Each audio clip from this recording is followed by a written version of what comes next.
Our next lecture continues to focus on science of the brain, and in this case we're going to be discussing Alzheimer's disease.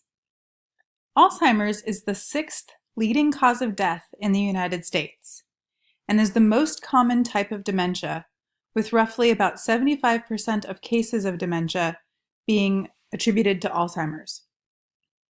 Dementia is a general term for a decline in mental ability severe enough to interfere with daily life. Alzheimer's patients usually live an average of 8 years after first developing the disease.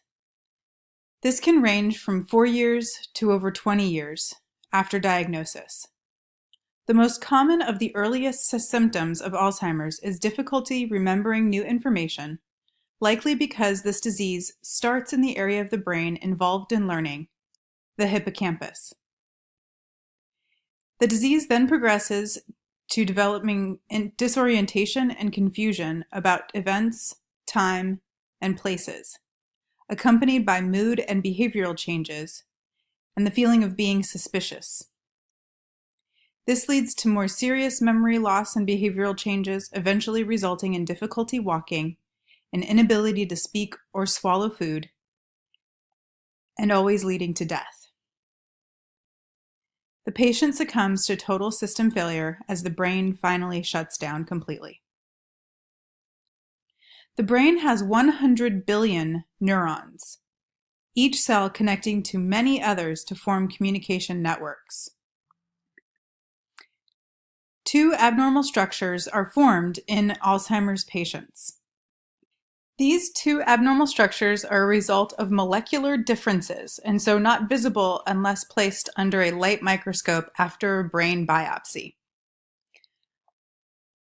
But these 2 abnormal structures are the amyloid plaques and tau tangles.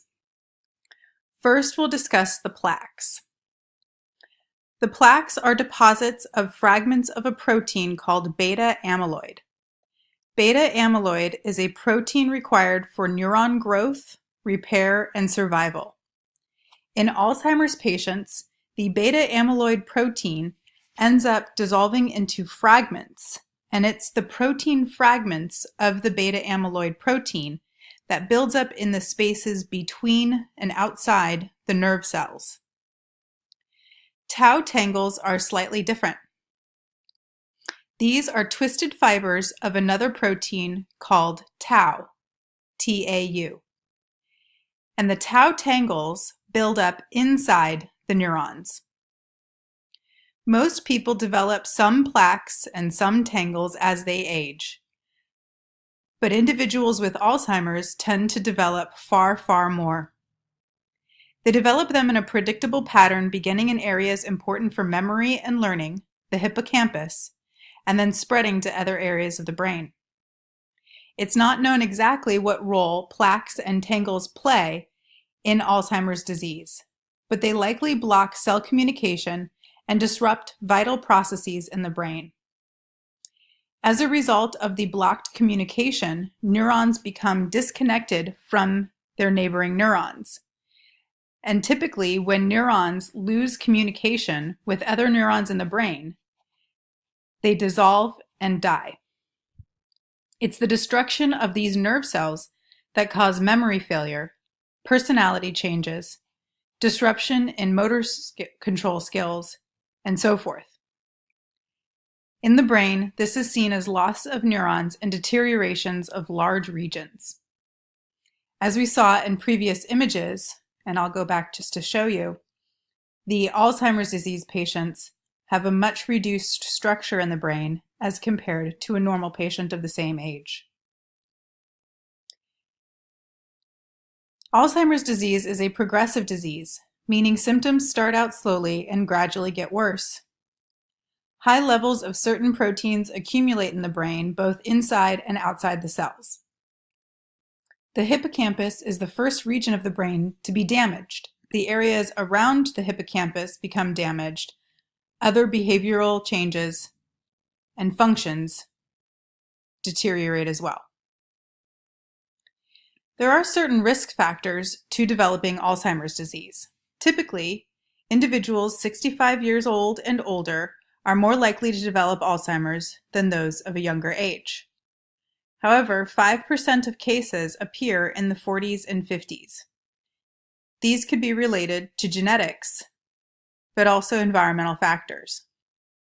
Genetics does seem to play a role in Alzheimer's disease. So if a relative has developed Alzheimer's in the past, you are more likely to develop Alzheimer's as you age. Cardiovascular factors also play a role. Anything that could damage blood vessels can damage oxygen sent to the brain, could result in unhealthy neurons, damage to the cells, and death. Cardiovascular risk factors can be limited by reducing or eliminating smoking, maintaining a healthy weight, and keeping blood pressure, cholesterol, and blood sugar at a low level. Physical fitness also seems to play a role. By increasing blood and oxygen flow to the brain, it's thought to keep the brain at a healthier state and help eliminate those tau tangles and amyloid plaques. Diet, of course, also plays a role. By consuming more unsaturated fats as compared to saturated fats and trans fats, this not only helps with the cardiovascular risk factors, but also helps maintain a healthy brain. Whole grains, green leafy vegetables, and generally a Mediterranean diet can be really helpful. Monitoring sugar intake not only helps with cardiovascular factors, but also indicates possible increase in inflammation in the brain. There's some evidence that Alzheimer's may even be a third type of diabetes, where an inability to regulate sugar flow to the brain could lead to Alzheimer's disease. Let's talk about the different causes of Alzheimer's. Now that we know what the risk factors are, let's talk about what the possible causes could be. The first possible cause is what's referred to as an amyloid hypothesis. The amyloid hypothesis basically states that those beta amyloid proteins that build up in the brain are responsible for causing the Alzheimer's symptoms and Alzheimer's disease. The idea behind this is that if we disrupt the receptor for this protein in the brain, this slows neuron communication. So what researchers and doctors would like to do is to target those amyloid proteins for destruction and elimination from brain tissue. However, vaccines designed to target these proteins had no effect on the development of dementia and the development of Alzheimer's disease. A second hypothesis as to what might cause Alzheimer's is the reduced production of the neurotransmitter acetylcholine, or ACH. Acetylcholine is a very common neurotransmitter in the brain, and it's possible that patients with Alzheimer's disease have reduced the ability to produce and sense acetylcholine in the brain. However, drugs to promote acetylcholine's presence in the brain have little effect, even though most Alzheimer's medication is targeted toward this. This tells you, of course, that current medication to treat Alzheimer's disease is very ineffective, partly because we don't really understand what the true biological cause of Alzheimer's disease is. The third hypothesis is the tau hypothesis that focuses on those tau tangles instead of the amyloid plaques as the cause for Alzheimer's disease. It could be that the tau protein initiates a disease cascade, that because the tau proteins become defective, the neuron in the brain, loses the ability to send signals to other neurons. And by slowing this signaling and communication, this results in neuron cell death. This is the least supported hypothesis, however, and there's not a lot of research investigating its viability. Finally, inflammation does seem to play a role in Alzheimer's disease. However, it's still uncertain as to whether or not inflammation is a cause of Alzheimer's disease or a consequence of Alzheimer's disease. This would be equivalent to all the other three hypotheses. We know amyloid plaques, acetylcholine, and tau tangles are all affected by Alzheimer's disease, but whether or not they're a cause of or a result of the disease remains yet to be seen. How is Alzheimer's disease diagnosed? Doctors diagnose Alzheimer's disease and other types of dementia based on careful medical history, talking to family members, and talking to the patient himself.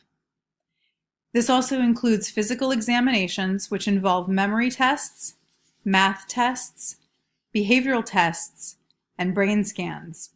In addition to these, the doctor may ask the patient to read an analog clock with a minute hand, an hour hand, and a second hand.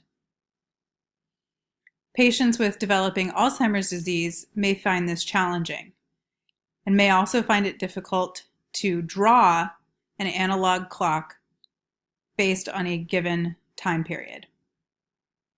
Laboratory tests can also be involved, although are not usually employed.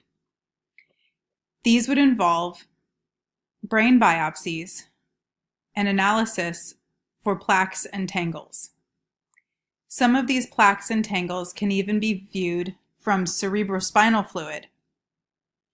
All of these would require visibility under a microscope.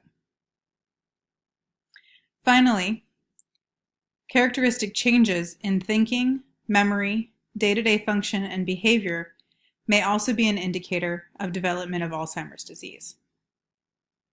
As far as treatments go, Alzheimer's has no current cure, but treatments for symptoms are available.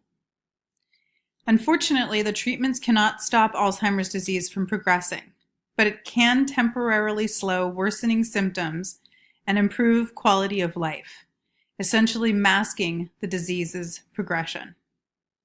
One drug in particular that's used quite regularly is the long-term use of NSAIDs, or anti-inflammatory drugs, which seem to reduce the chances of developing and showing symptoms of Alzheimer's disease. Studies testing treatment with NSAIDs have shown not to work, and there's no studies yet showing prevention.